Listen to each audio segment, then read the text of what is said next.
Welcome to New Realities. I'm Alan Steinfeld. Tonight's guest is a very interesting, wise person I've come across named Frank Stronghorse.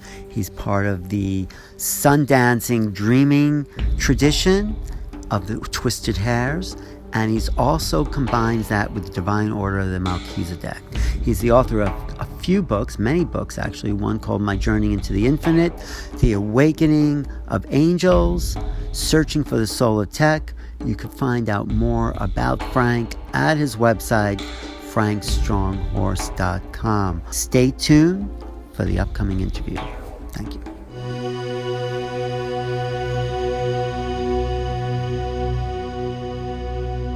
Welcome to New Realities. I'm Alan Steinfeld, and I know we are in trying times. We are in times that are testing who we are as human beings, as transformative agents.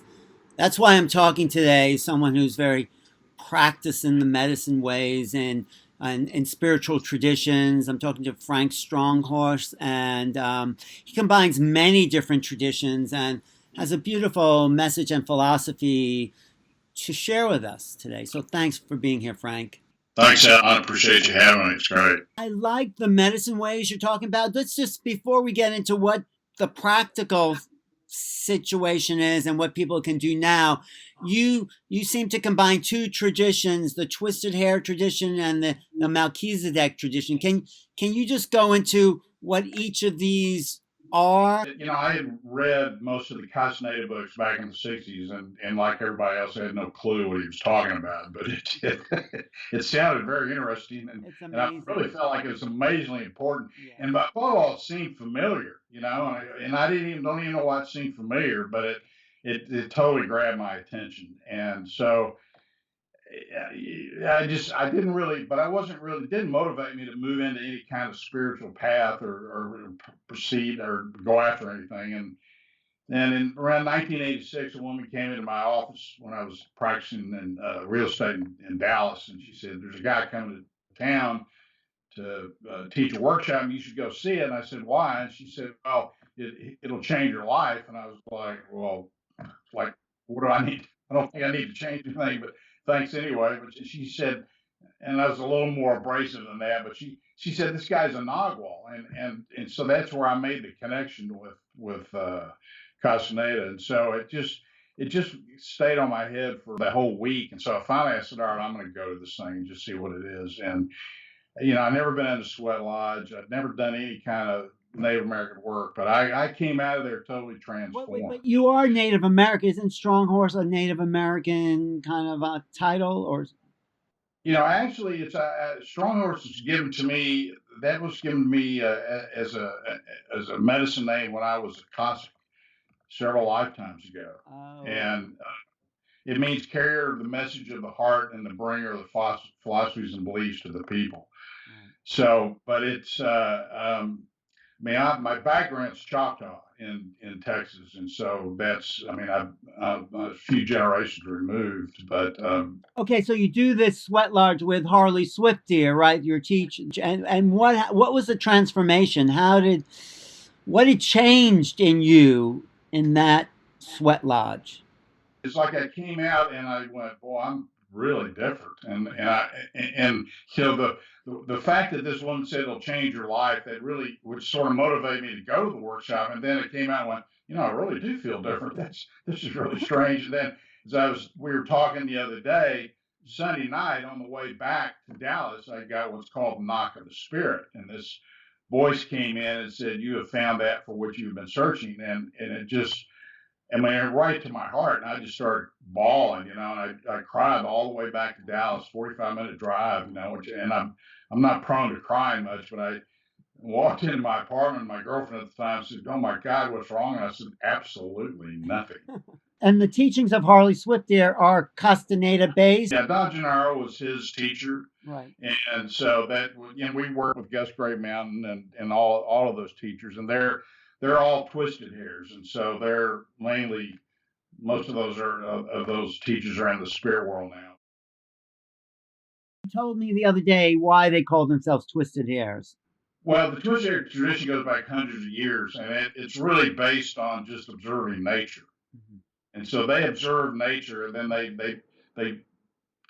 they talked about it in oral traditions that went on for hundreds of years, and then they would travel all around Turtle Island, up north, south, Central America, and every time they went to a different tribe, they would and they gained new. They felt that they gained new knowledge. They put another twist in their hair, so it represented a braiding of knowledge, a bringing together of knowledge, so that they didn't get stuck in any one particular dogmatic tradition. So you studied with Harley for how long? I'm surprised for over 25 years. And what was the accumulation of knowledge? What did you come away with? How, what happened to you basically? Well, we were talking about sun. I've got over 25 years of sun dancing under my belt, and there's a piercing sun dance, and then there's a dreamer sun dance. Those are the two types of old sun dances on Turtle Island, and we do dreamer sun dances. It's no food and it's very little water, and so in that movement, you step into fifth dimension. Can you describe what that means, stepping into the fifth dimension? All right. Well, third dimension is the physical reality that we live in. Right. Fifth dimension is the reflections that exist all around us from the spirit world. Mm-hmm. And so you literally step over out of the physical dimension into the spirit realm, and then when it's the same thing. That's what happens at a sweat lodge is properly run. You step into fifth dimension. So you basically get out of your physical self into your spirit self, which at the beginning is very uncomfortable. It's an unfamiliar ground, and then after a while you begin to realize, wow, this is really fantastic. It's like a lot of times you'll say, well, when you go into swells, you're going to experience a death, or you're going back into the womb of grandmother Earth, and so that's when you're in the womb, you're actually in fifth dimension. Not until you're born or do you step into third dimension. And so everything that Castaneda wrote about was he was experiencing in fifth dimension. Right. So he'd say, well, I see a mountain floating in the air. Well, that's not unusual in fifth dimension. People are reading it that aren't familiar with it thought, well, he's got to be doing drugs. No, he wasn't. He was experiencing fifth dimension.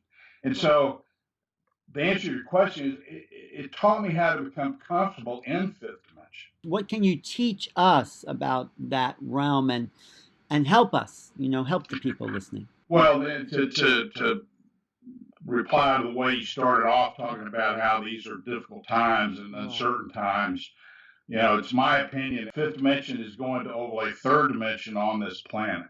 Mm-hmm. And I absolutely firmly believe that. I think that we're going to begin experiencing alternative realities as a collective global unit. Well, we are. This is definitely an alternative reality we're all living in now. Because you've been in that realm so long, do you think we're entering another time where we need people with the kind of experience you have to help us show what's possible? I mean, yeah, absolutely. I mean, I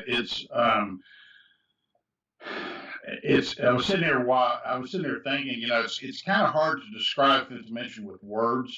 Right. That's something you have to kind of experience because it's a dreamlike state, and I could convey to you a dream I have, but usually it's not really what I'm trying to express to you and what I saw in the dream. Right. It's what does that really represent, and right. and so that's the fifth dimensional aspect of it. And so to answer your question, the fifth dimension allows you to be more sensitive to energy changes and energy perceptions. And if you can develop that aspect of yourself, which is coming from your spirit side or your soul side, then you can be more connected into Grandmother Earth because you can connect in with her consciousness. So like we were talking the other day where I've just finished this book talking about artificial versus sacred organic intelligence. I'm referring, when I talk to sacred and organic intelligence, I'm talking about fifth dimension. I'm talking about the consciousness of Grandmother Earth. In a sense, I think you're saying, in the third dimension, everything is pretty concrete. Everything is what it is. When we move into these other realms, meaning is more abstract. Things are less concrete. They have a variety of implications. Or we're not so fixed on this is how it is. Is that more an understanding of the fifth dimension? Yeah, that's good. That's a good description. In third dimension, you have limitations. Yeah. Fifth dimension, you do not have limitations. Okay. So it's expansive. It's a constantly expanding energetic paradigm. So when you're in the fifth dimension, what kind of things do you get greater wisdom? What kind of things do you see? I'm just curious about that. What you've learned in those realms. I think the biggest gift that it has for you is that, the Twisted Ears teach that everybody has a personal, sacred, collective, and planetary dream. Right. And through my work with the Melchizedek group, what I realized is that when your soul is born, you're given what's called an original signature. Mm-hmm. And that original signature contains your personal, sacred, collective, and planetary dreams. And so from that point on, we're on this mission, on this journey to discover those. Right. And so your personal dream is more of a third dimensional reality. Mm-hmm. Yeah. What do you do? Are you, for instance, you do all these interviews. You're involved in all these different spiritual paradigms. Same with me. Right. Or I'm in my real estate business. But in my sacred dream, that's my destiny or my fate. In other words, my soul has more to do with that, and my spirit has more to do with that. That's what I came here to do. That's what I'm bringing with me as a gift. Mm-hmm. To the human community, to the globe, etc. So my experience of being in the fifth dimension allowed that to be birthed. Allowed to understand that. Yeah, I think what you're saying, in the Hindu tradition, they call that the Dharma. What is your Dharma? Yes. Right? Yes. So by studying with Harley Swiftear of the Twisted Hair tradition, you understood your signature, and then you studied with this other group, the Melchizedek. What did that teach you? It's like anybody who's done any spiritual work. A lot of times things happen, and you don't really know why they're happening at the moment that they happen, and then all of a sudden later you go, oh, that's what that was about. I mean, it's kind of like there's like these parallel lives going along, and you're holding on for the and that's third and fifth dimension tracking simultaneously, and so what happened was, for various reasons, I decided that I loved everything about Constantine. I loved everything about Harley. I loved everything about the Deer Tribe, but for some reason, I just decided that not everyone was like me, was willing to go down and sit in the desert for 3 days in a medicine wheel and do ceremony, so I felt like, my sacred dream had something to do beyond that. And so when I started asking questions about that to myself, what came back to is, you need to research the roots of Christianity. Mm-hmm. And I was like, okay, well, what is that? And so I just ended up picking up and leaving Phoenix, which is where the Deer Tribe is, and moving to Austin. Oh, okay.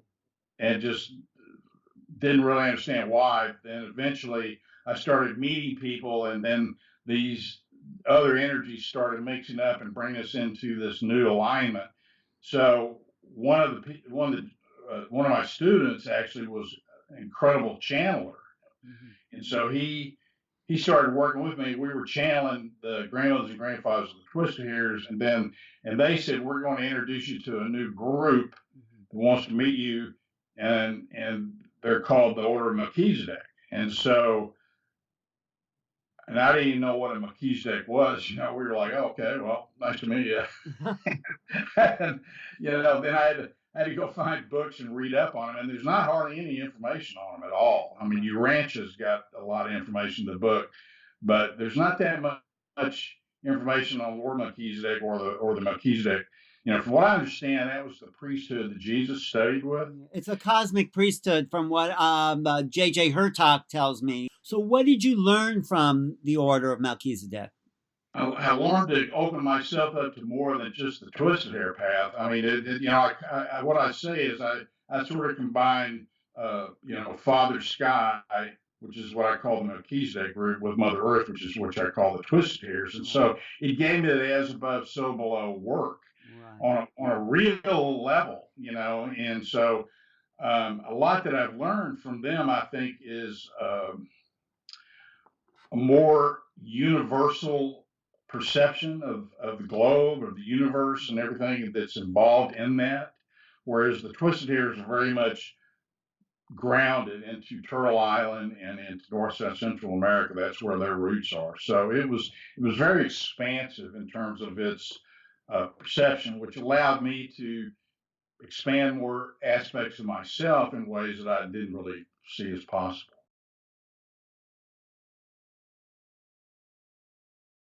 I think part of that expansion is what you told me the other day, what you're putting together, what you mentioned before, the organic intelligence versus the artificial intelligence. I think that's an important part of your teaching. So let's go into that and kind of take apart what you mean with that. Primarily, the way you learn about it is you have to experience it. You have to go out into nature and you have to experience it, which means you have to make yourself available. Right. You can't really learn about it sitting and reading about a book. You can read a book about it, which is of course why I wrote a book about it, which will allow you to maybe come away from the book going, well, there may be something to this. Maybe I should explore it, which is my intention in writing the book, which is called Searching for the Soul of Tao. What disturbed me, as I mentioned to you the other day, is that a lot of these young kids are, they've made technology their cosmology. Right, I love that line. I just wanted to absorb.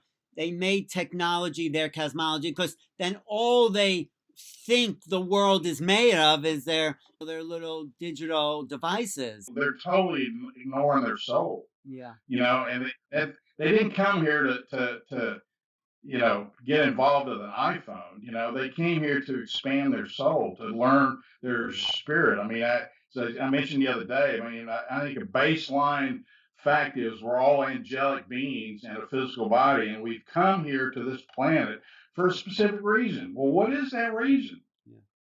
And I think this technologies, artificial intelligence is what I'm referring to as this technological explosion. And I'm not saying it's a bad thing. I'm saying that we got to also remember what we came here for, which can be found in fifth dimension through the exploration of the sacred organic intelligence. We can't leave that behind because that's super dangerous. I guess this is where we went off track as a human race, and this is why we're, in a way, suffering the consequences of what's happening today, is we've lost touch with organic intelligence. Absolutely. Absolutely. Any of the people I know that I consider worth their salt in the shamanic arts are all saying the same thing. We also have to understand that Grandmother Earth is a living, breathing, conscious being, and she has her agenda. Okay, and so she's moving towards joining the Galactic Council. So she's in a place of spiritual maturity, and she's gonna accomplish that. And we're the children of the Great Mother, and we have to be in service to that. If we're not, then we're developing a resistance to artificial intelligence. Yeah, I think that's what you mean. I think I agree with that statement, but I'd also flip it around a little bit and say that we need to understand why sacred organic intelligence is in service to us. The key to being connected with sacred organic intelligence in a meaningful way is through co-creation.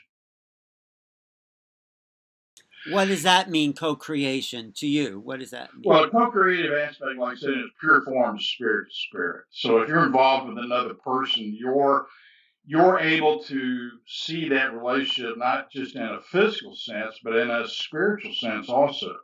And so oftentimes the other person may be doing or saying things to you that is really their spirit that's expressing something, and you need to be able to accept that, and although you may not understand it, and allow that to be a part of you, and then so that you acquiesce to that in a way to see what happens when those two energies merge. Mm-hmm. Because what you're looking for is something to create a greater whole.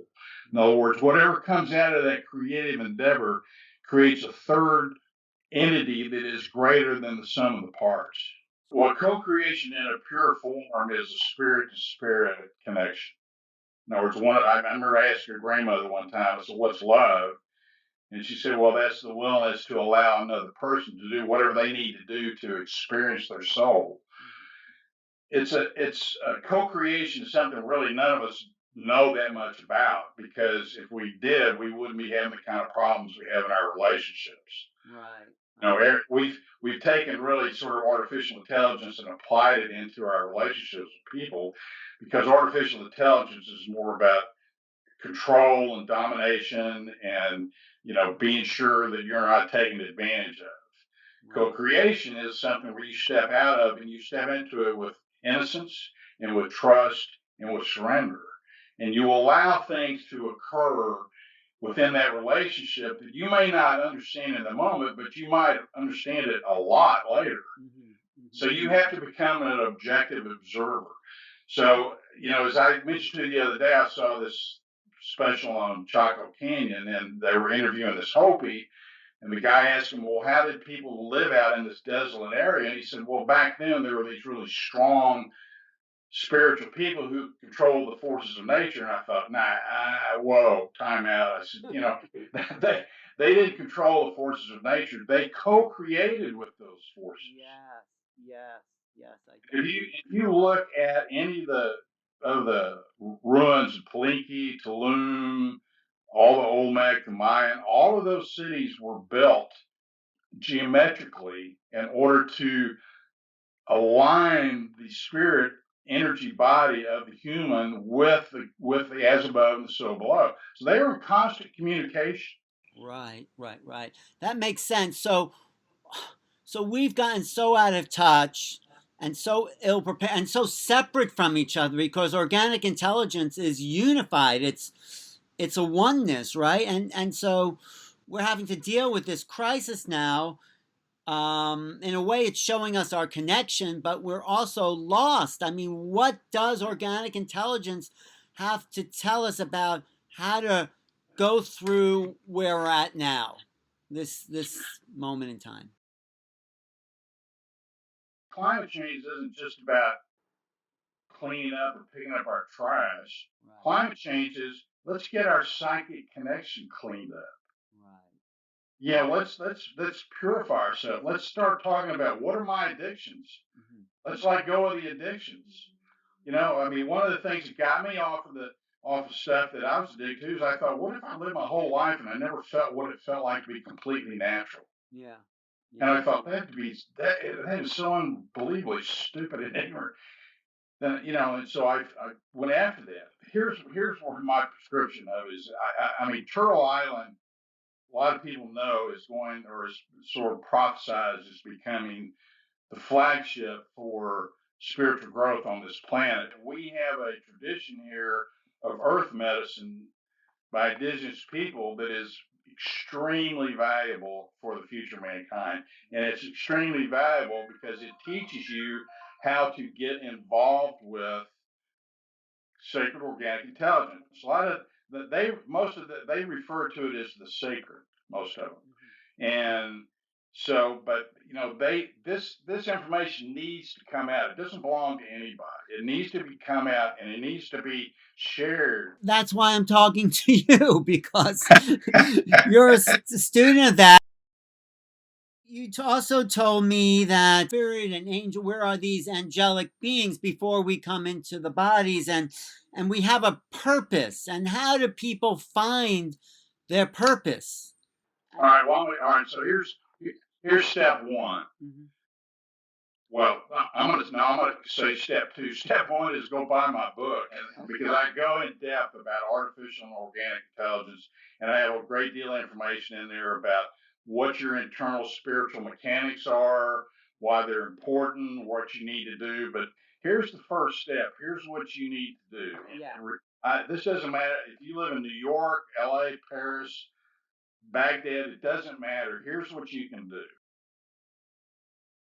This is a very simple ceremony. It's called the talking tree ceremony. Okay, the spirit energy body of the tree is extremely similar to the spirit energy body of the human. So you want to find someplace in a park, in a rural setting, whatever, and find a tree that speaks to you, that catches your attention, that you feel like an attraction to. And go to that tree, bring a little bit of tobacco, loose tobacco, or some corn potto, and walk up to it and say, and literally introduce yourself and say, I'm here to do a talking tree ceremony, and I would like to ask questions about myself. And then you want to sit down with your back to the tree. Your back up against it, touching it. Yes. And start in the south position, facing south. Okay. So then you want to say, who am I? And then you want to just shut up and just listen. And don't be in judgment. Don't have any expectations. Just whatever comes up, comes up. Don't get in a hurry. Don't just whatever happens, happens. Right. When you feel complete, or maybe you don't get anything at all, go to the west, lean up against a tree, and say, where did I come from? And then repeat. Go to the north and say, where am I going? And then go to the east and say, what is my path with heart? Nice. Thank you. That's good. Just let the thoughts come to you. It's like, if you think you're making up, then it doesn't matter. Don't judge what's coming. Because exactly. So that's almost like an introduction to sacred organic intelligence. And the point of the tobacco and the paho is to show respect. Oh, so you sprinkle a little tobacco around the tree just to kind of like open, like a kind of introduction to each other. Yeah, you're showing respect, which is important. And I mean, in any relationship, if you don't have respect for the other person, it's not going to last very long. So we have to show respect to nature, even if it's a little tree in the middle of a big city, possibly. That tree is still representing organic intelligence. Absolutely. Yeah. Absolutely. Obviously, the older the tree, the more intelligent they got. Yeah. But I mean, that's a good way to begin allowing yourself, just give yourself an introduction to it and explain, I want to know this sacred intelligence. I want to become a part of it. Once we open those doors, I think you're saying we start to understand that artificial intelligence doesn't have all the answers. There's this other level that we can tap into that's available. Yeah. It's not that you're going to abandon artificial intelligence. It's like I mentioned to you the other day, that I think it's just incredible that on this virus, the Chinese posted the DNA sequence, and then some group up in Massachusetts picked it up, and within 5 hours they had the serum. That's all. And so the future of this planet, I think, belongs to those who find a way to combine the two. Combine the artificial intelligence with the organic intelligence? Yes. I'm just curious. What's the purpose of artificial intelligence in the first place if we want to know spirit? Why is there artificial intelligence? Well, I think artificial intelligence has evolved out of man's attempt to supplant himself as the dominant figure on the planet, and sought to justify that through mental exercise, and so that's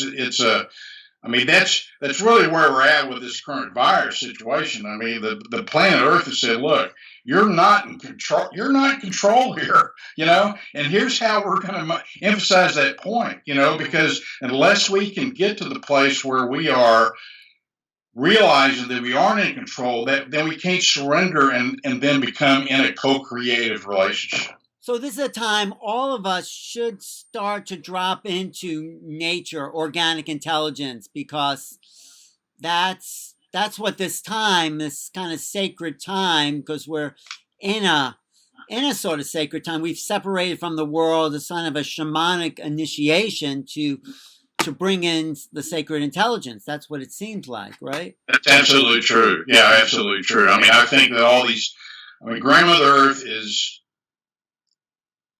expunging the poisons that have been put into her in order for her to arise and move into her own spiritual maturity, her own enlightenment. We can go along with that, or we can put up resistance to it. People come to you sometimes for guidance. They're lost, and what do you do with them? How do you work with people in your one-on-one, in your counseling, in your coaching, whatever? Well, it depends on what the issue is and what's going on. I mean, that's well, let's say they're looking for their purpose. Let's say they're looking for what they're really here to do. How do you help them tune in together with your work? And understand. Well, talking tree is a lot of times because I live on a ranch, so I've got some old pecan trees, so I have the ability to just send them out in the front yard, really, and just go sit by the tree, and they come back and talk to me. But when I was associated with the deer tribe, I mean, I would put people out on ceremony for all night ceremony, and then they would come back, and it was humorous because they were experiencing all this stuff in fifth dimension. And so none of it made any sense. So a lot of times they would come in from ceremony, and I'd say, "What did you get?" And they, "Oh, not much happened." And I would say, "Well, what about this or that?" Because I was monitoring them, and I could see what was going on. I said, "Well, what about the? Did you see the deer that came up?" I said, "Well, yeah, I did see that. And what direction was it from?" "Well, that was in the southeast." And then we would get into, all right, well, what does that mean? What does the southeast mean? What is it trying to tell you? So there was more than not, people would come in from ceremony and they would think nothing really happened, and they'd walk away after I processed them, and they'd just be like, "Oh my God, all kinds of stuff happened." So the universe is talking to us all the time. The organic intelligence is giving us symbols of the absolutely, absolutely, and my wife, who's Sufi, she gave me this program to watch one time, and the guy was talking about what it's like to make a journey, and he said you can either, you can go from point A to point B, and you leave and you get to your destination, or some people can say, well, what's going to happen in between those 2 points? Right. And they pay attention to what's going on. You have to make yourself available. In other words, a lot of people question, well, where's God? Well, make yourself available to God. Or make yourself available to sacred organic intelligence. Make yourself available to nature. Well, we're in this journey now as a planetary species. The sun is shining, the trees are growing, they're blossoming, but the human race is in a journey. Most people just want to get through it to the other side and return to normal. But what do you have to tell us about the journey we're in now? I mean, that was one of the tenets that was brought forward by Castaneda in his writings: the known, the unknown, and the unknowable. Yes, I love that. Yes. So Don Juan would take him into situations where he was forced to go into he had to get out of his comfort zone and go into, new situations in order to be able to learn. We're all really kind of struggling to be able to perceive the unknowable in the moment. I actually had a conversation with somebody this morning, and I think it's one of the portals that's opening up right now on the planet is being able to see on a multidimensional level what's going on in the moment around you. Because we're multidimensional beings on a multidimensional planet created by a multidimensional creator. When I first met my wife, and we were doing the typical back and forth. Well, what do you think about this? Or what do you know about that? And blah, blah, blah, you know. And I looked at her and I said, well, have you ever heard of the I am? And she said, yeah. And I said, well, what is it? And she looked at me and she said, well, there's no words to express the I am. And I went, you just moved the top of the glass. Good, you said good answer. Yes. I said, that is perfect. And the reason it's perfect is because when you are in the I am, time deconstructs.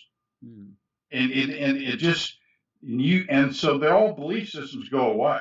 You have no belief systems. There's no time. There just is. And I mean, the closest I've ever come to coming up with words about it, and I have only experienced this maybe once or twice. The closest I can come to it was you're in the inner chamber of the heart of God. That's about as close as I can get. Okay. Fifth dimension is sort of like the wading pool to get you into training to be able to experience that. So what I think is happening, and this is just coming from me. This is not coming from my elders. That's okay. You're one of the elders now, so I have the microphone. No, I want to hear what's coming from you. Yes, yes. Here's what I think is going on. I think that we are being prepared for a massive event. And I think what that massive event is going to be is a global I am moment. Right. And so I don't know if that's coming next week, next year, 10 years, 100 years. I don't know. What could that be? I mean, maybe we don't know what it could be, but what could be? Could it be the landing of ETs? Could it be just people coming into fifth dimensional? What do you think? No. What I think is, look, when you're in the I am, there's no doubt. I mean, there's no question. There's no everything. All your illusions go out the window. Yeah. And if you're watching and pay attention right now, there's a lot of people, particularly that occupy the right side of this political spectrum, who started saying, "Well, this is a big hoax. This disease is just just another liberal, agenda." Until they started getting sick. Right. You're right. Yeah. That argument went right out the window. All of a sudden, all your illusions and all these delusions are going out the window. So when that happens, it creates space. Yeah. So what I think is going to happen is I think now this did come from my elders. Okay, they said we could, but we're not going to just flip a light switch on. It would drive everybody crazy. Right. So I think it's going to come in a slow, maybe a moment, then maybe 3 moments, then maybe 10 moments. But I think there's going to be these epic, situations where everybody on the globe simultaneously stops and goes, "Man, what was that?" That's what a lot of us who have been on this path are hoping for. It's just, in a way, shocking when it finally arrives. Here it is. I mean, we're on the edge of something huge. That's right. That's right. I laugh a lot of times with some of my shamanic buddies, and I'm like, we've been sun dancing for this for 25 years. And now we're like, oh my God, what do we do? It's here. Yeah, this we're on the bridge of the epic moment, but that's right. Because you talk about the frontiers of the future. What does a planet look like to you living in that realm, that fifth dimensional realm? How do you see that? I go into great detail about this in Searching for the Soul Tech, but we've come here to master the equation of spirit to substance and substance back to spirit under the umbrella of the unconditional love of the Creator. We have the ability to manifest physically out of spirit anything. I mean, some of the advanced shamanic tests that I know of where you have to actually go into fifth dimension and come and bring a physical object back. That's one of the masteries of being a shaman, a master shaman. Yeah. So this ability to manifest So far what we've done is we've manifested artificial intelligence. That's okay, right? That's something. That's okay, but except that we left the caboose behind on the track.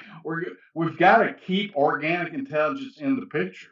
We have to keep that in mind. We've come here to evolve our spirits. What does that look like? What does it look like to evolve our souls? What does it look like when we stop arguing between all the different religions and different spiritual paths and realize we're all on the same trip here? Right. Just have different angles of approach. Let's get with it. And the way that I think we get with it is we start paying attention to what this planet's trying to teach us. And it's trying to teach us that we can live in the organic intelligence. We need to live in balance where we are knowing our connection to everybody. It's a strange irony that we had to go in order to separate ourselves in order to know our connections. The key is you have to embody discovery. I like that. What does that mean, embodying discovery to you? Well, it certainly means no self-importance. It doesn't mean that I'm out to prove to you, boy, I'm awesome. That doesn't have anything to do with it. It has to do with let's you and I get together and see what we can discover together.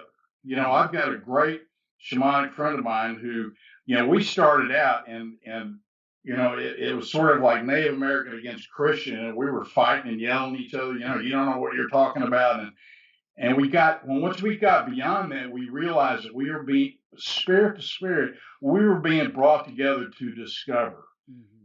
Yeah. And so we were able to get beyond our macho sense of self and so realize, all right, so we've got something that we can do together here, and we got to discover what that is. And our whole bonding and our friendship dramatically changed.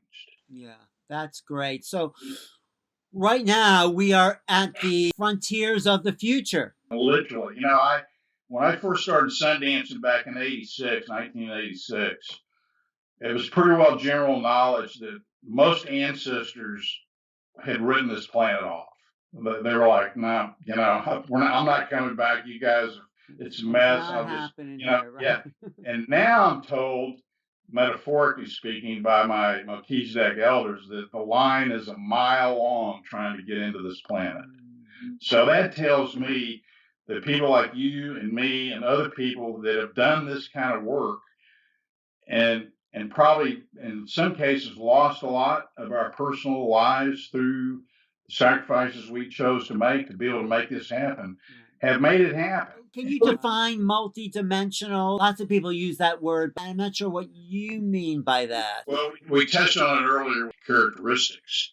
When you start studying alchemy, you realize that you pull from these different dimensions into one spot in order to be able to acclimate yourself to these dimensions and allow yourself to be able to play in these dimensions. And what that does is it enlivens your spirit. Your spirit is much more alive in a multidimensional sense than it is in a one-dimensional sense. We are existing on many, many levels at once right now. Absolutely. Yeah. I mean, my teaching tells me we have 9 spirit personalities. Oh, really? Can you go through that a little bit? That's interesting.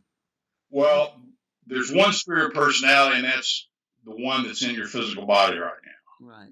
And I can't remember the guy's name, but back in the 1920s, he actually measured how much weight was lost when someone died. Yeah, like 16 ounces or something like that. Yeah, 4.6 grams or something, So this spirit in this physical body is one spirit personality, but you've got 8 other spirit personalities. Now, if you're an old soul and a very advanced, enlightened being, you can actually manifest more than one spirit personality on the planet at one time.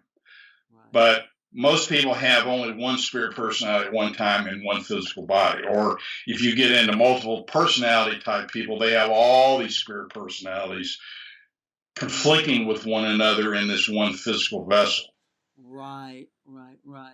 Oh, that makes sense. So so you've labeled these 9 different spirit bodies? When I've had experiences with other past lifetimes, and that may have been this spirit personality or another one of my spirit personalities. I'm not that advanced to be able to differentiate what that's about, but I do believe those other spirit personalities are what condense together to create your higher self. Mm-hmm. Yeah, You know, I think so. The other thing you sort of mentioned before, but you have this book called My Journey into the Infinite, which is about that awakening, isn't it? kind of a humorous book about what happens to a real estate broker when he becomes a shaman. That's really what it's about. It's like, okay, this is weird. Why did I choose to do this? And so, But the great thing about what you do is you still keep a foot in both worlds. man, it's tough. It really is. Yeah. I can't tell you how many people have said, "Oh, so you're a commercial real estate broker slash shaman." Well, isn't that special? And I'm like, yeah, thanks. And somebody told my wife one time, "He can't be a shaman. He drives a big truck." Like, what am I supposed to have a mule tied up outside or something? I mean, what? But how did you do it? How do you do it? Your personal experience. That's what I'm interested in. I mean, one of the things that's important, or to me personally, is that by being in the real estate business, it's allowed me to keep my spiritual work pure. I haven't had to commercialize it. Right. I don't have to go out and do lectures. I don't have to go out and sell books. I don't have to go out and do these things to try to earn money. So it allows me to just put down the truth on the page, and if it does something for somebody, great. If it doesn't, it doesn't. There's some way, if I can help somebody through the healing techniques I have, I do that. I put, Well, I that put my is a good thing. You're right. That, a lot of people who say, yeah, I'll do a healing on you, but it'll cost you this much or something. It I does. couldn't get myself to do that. No, well, that's why I'm saying in general, people are saying now healthcare is a human right. We all deserve that, well, no matter what kind of medicine you have. But I'm glad you stayed in that purity of your own, because then you didn't have to compromise what you were learning. One more thing, just talk about the awakening with the angels, and that in that writing you put out some interesting information.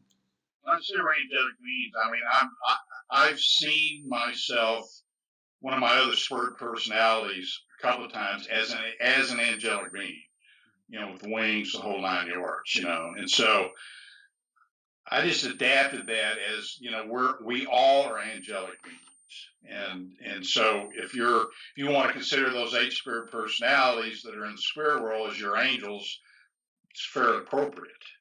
And so, but we're angelic beings who've chosen to come in to occupy a physical space. Right.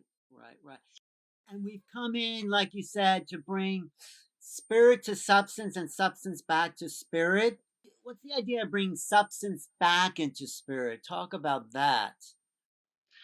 Well, it's sort of the same thing as the bridging concept. And it's one reason why I kept both being a real estate broker and also being, practice of the shamanic arts. I wanted to be able to teach some of these people that are doing development. Here's how we can change the way you're developing things and make it community oriented. Now, I'm doing that right now. We're working with a group out of Germany called Taurus Investment Holdings, and they are creating a community that's based on organic farming and geothermal. And so we're actively working to change this dynamic around to something where it's more beneficial and more healthy to the people that are living in the community, and it's community oriented. Mm-hmm. So I'm able to bring the medicine into that aspect of how we develop our own communities and work with those in a way that makes change, and so to me that's valuable. I think it's hugely valuable. Would you say that's a way you're bringing substance back into spirit, is doing that kind of bringing spirit into substance? In other words, there's a vast difference between just doing cookie cutter subdivisions and then creating something where you've got yoga every morning, you've got fresh vegetables there on your table every night, you have people of like-mindedness come together and studying together. It becomes a community where people are involved together and not just watching television every night.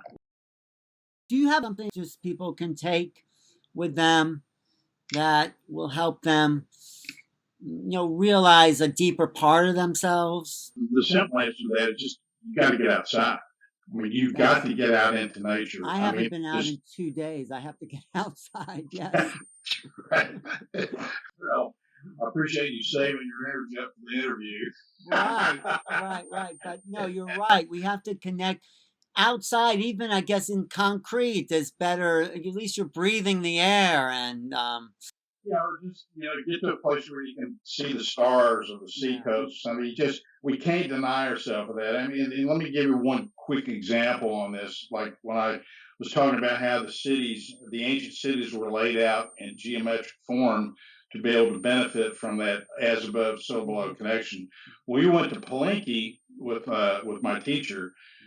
He would send us to the different temples, and then we'd spend time in the temples, and we would come back and tell him what we thought the purpose of that temple was for. And because each of them had a different healing paradigm associated with them, because they had the geometry of them had been associated with the stars and the earth. So, like when we went to the Jaguar temple, what we found, what we discovered was that when you were living in that community, if you had a sexual dysfunction, you would go see the priest. The priest would send you to the Jaguar temple because it was connected into the sexual energy of the stars. Oh, and what would you do in that temple? How would that heal you? Well, the same thing you do as a talking tree is you would sit there and you would meditate and you would listen, and then you would come back and discuss with the priest. Here's what I heard. And you talk to the Jaguar energy and see what that had to say to you. Yeah. Oh, that's interesting. So people people didn't have to explain to them that's what they needed to do. They knew that's exactly what they should be doing. Right. Whereas here we're like, well, we're going to have to take some pills, more chemicals, and go see the doctor. It's all artificial, man. Right. It's all artificial.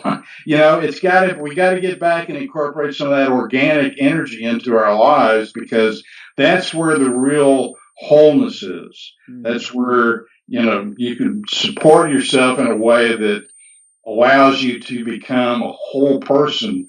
Because from my perspective, if you don't know your personal dream, your sacred dream, your collective planetary dream, you're not even remotely close to being a human being. Wow. You're just a functional physical entity, and it just doesn't work that way. Wait, so you need to know, say that again, your personal dream. Repeat. Personal dream, your sacred dream, your collective dream, and your universal dream or planetary dream. So those are the four aspects of your soul. Your personal dream with what you want to accomplish as a human being, you're saying? Is that a personal dream? Yeah, that's what you came here to do, and you have a proclivity to be a doctor or to be a dentist or to be a teacher or to be a fireman, whatever. But, your sacred dream is what your soul came here to do. And that's why you need to go to a talking tree, or that's why you need to get into nature. When you get into touch with organic energy, the sacred organic intelligence knows who you are, where you came from, and where you need to go. Right. And then the other dreams were what? Personal, sacred, planetary, universal. Planetary is what? What does that mean? So what is in other words, your sacred dream may be something related to what you're doing in your community. Right. But your planetary dream may be something that's associated with you came here to do something as a giveaway to the whole planet. And when I say giveaway, it's you're bringing your gifts to the planetary community, and you figure that out, and you share it. My writings, my books, my newsletter. I don't charge for any of that. Well, the books I do, but the newsletter is free. You go to my website, stronghorse.com, and sign up for the newsletter. It's no cost. Comes out once a week. It's a real short, one-page deal, and that's my giveaway of the teachings is to be able to say, here, remember this, incorporate this in your life, put this down as something you remember to do each week. That's the plan. Then the universal part is what then? That's where you move into understanding what your angelic being is about. That's where you start moving into the substance, spirit to substance, substance to spirit, because I personally believe that once we get our act together on this planet, then we have the ability to take that out into other planets and other universes and teach and exchange information with them. It's like your ET guys, they're waiting for us to get our act together. They have knowledge that will benefit us, and we have knowledge that will benefit them. They may not be able to manifest to the degree that we can, but they may have knowledge that would assist us in learning how to do that manifestation or time travel. Right, but we can't time travel, exactly. But we can't get there until we get the personal, the sacred, the planetary together. We can't go to those other places until we have those other things in place, right? Well, that's my opinion. Yeah, you can pretend you are. That's the problem. Here's where we get down to the nitty gritty. Artificial intelligence is really allows you to pretend. It's really based on lies. It's one lie after another after another. That's one reason why we got the guy in the White House we got now is because a lot of people just said, I just can't believe anything anymore. Right. I'm running out of, I can't believe, where's the truth? Right. The truth is in the planet, man. It's in this, she knows you. She knows everything about you. Right. Create an intimate relationship with the planet. Learn how to listen to her. Let her teach you. Well, you've been inspiring. I'm gonna have to go out there and get some friends. You're heading to a tree, a park. I'm heading to a tree. I got an appointment with a tree. No, this is really great. Thanks for your wisdom and your time. And any final words? These are all pretty good, but I just think that everybody's got to be hopeful. I think everybody needs to realize that we're gonna go through some tough times, and I think this is probably phase one of several different phases. Right. But for the children and the children's children, I promise you, their world is going to be amazing. That gives me chills. Thank you. Yeah, no, it's they're going to, if I'm right, if this whole planet's going to have these series of I am moments when everything disappears except God or the higher intellect or however you want to, and all of a sudden all that doubt and all that confusion goes away. Yes. It just doesn't get any better now, because once you experience that, you're all in, man. You can't go anywhere else. You're all in. Thank you, Frank. Thank you. Well, I appreciate it, man. So, yeah, I just want to take that in. Thanks. Tell people how to find you and your website. Yeah, it's frankstronghorse.com or searching for the soul of tech.com.